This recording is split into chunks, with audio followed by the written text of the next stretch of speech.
So we've already done an expose of Fox News's hypocrisy on vaccine requirements. On air, we've got the Fox hosts, in particular Tucker Carlson, Laura Ingraham, Hannity entertaining this stuff as well, the daytime shows, Dan Bongino, the whole crew.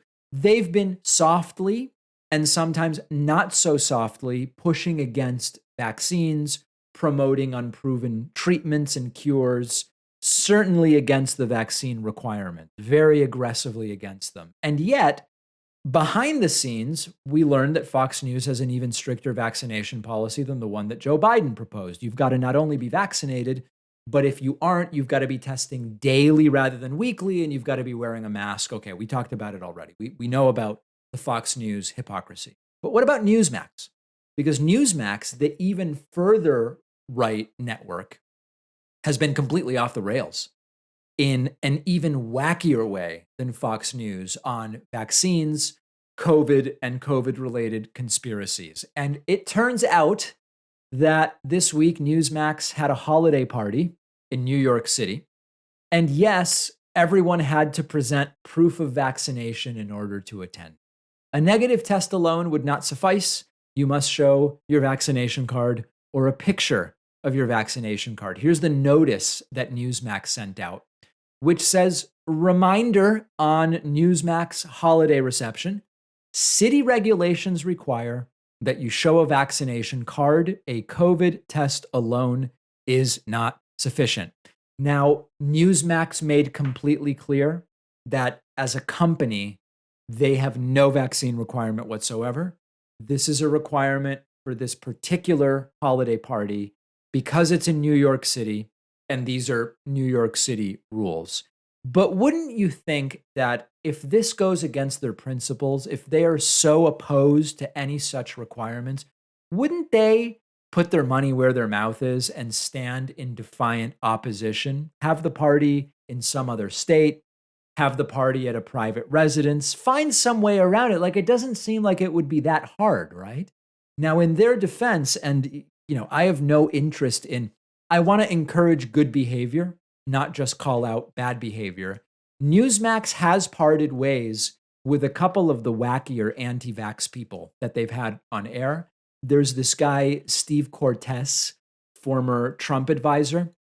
He recently left the network as a primetime host, for example, and he was very publicly against Newsmax vaccine rules, and sources told the Daily Beast that it was because of that loud opposition to his employer's own rules. It was sort of the last straw. Steve Cortes and Newsmax parted ways. We talked 3 weeks ago, maybe it was more like 4 or 5 weeks ago.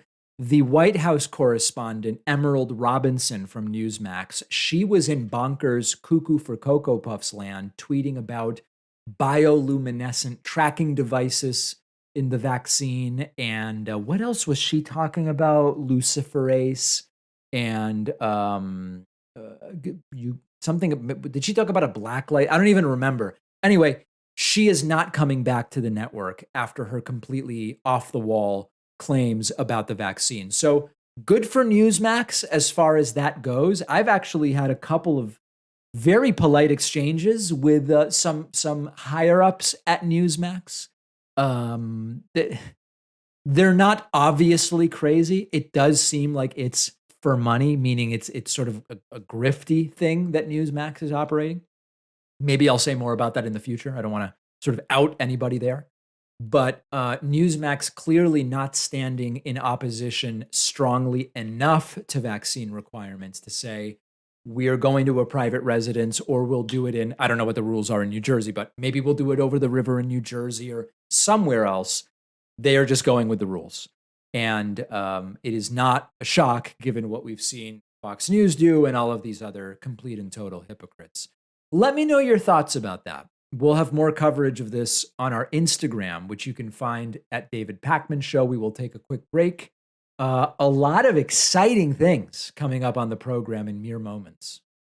I love growing my own food at home. Many of you have seen my gardening stuff on my Instagram. I get great tips from the audience. And one of our sponsors is Lettuce Grow, which is by far the easiest way to grow your own food at home. The Lettuce Grow farm stand is a hydroponic unit that waters and fertilizes itself. You can grow more than 200 varieties of fruits and veggies at home, indoors or outdoors. I love my Lettuce Grow farm stand. I've grown edible flowers, tomatoes, strawberries, eggplant. It only requires 5 minutes of maintenance a week. I can grow 36 plants at a time. It uses 95% less water than traditional gardening. No packaging, no waste. I didn't even know it was possible to grow food like this in a portable unit, but I love it. And Lettuce Grow is giving you $50 off the farm stand when you go to lettucegrow.com/Pacman and use the code Pacman. The link is down below.